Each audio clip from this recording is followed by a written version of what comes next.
เห็นเลยแม้ว่าเจ้าทิมอายไม่ว่าตายดอกเจ้า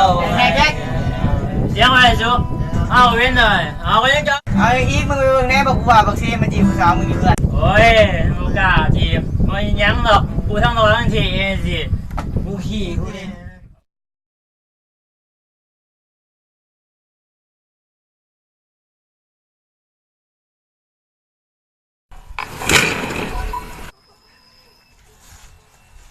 ผู้หญิงเฮือนนี่มันเป็นไปนี่เนาะเคี้ยวขาขนาดเอาไอ้ตัวว่ามาจังสิ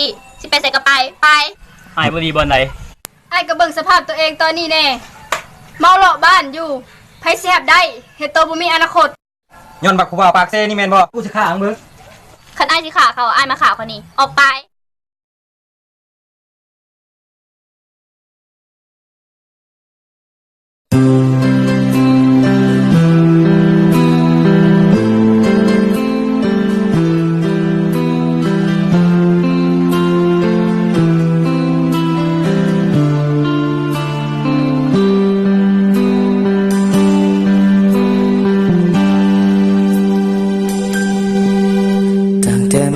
ที่เลิกกับเจ้าบ่อยากเข้าไปฮอดเฟ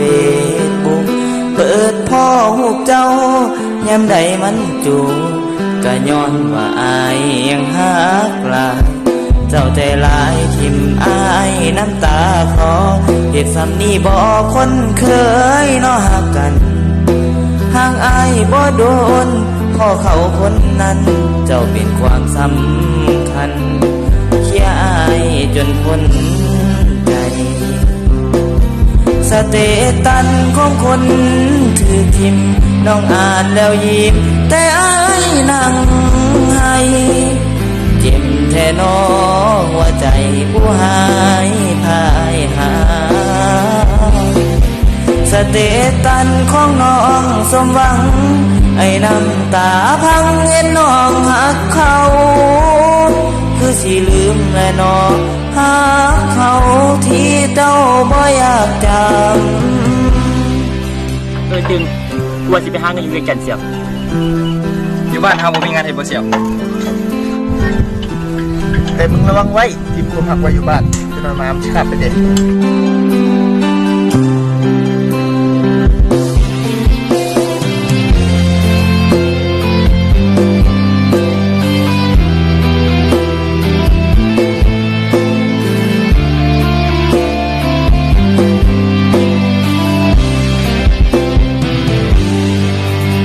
แต่มือที่เลิกกับเจ้า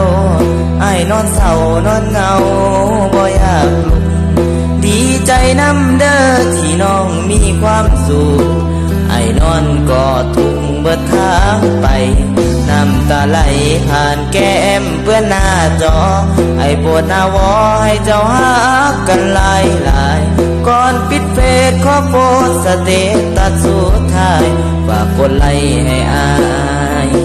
แน่เด้อคันใด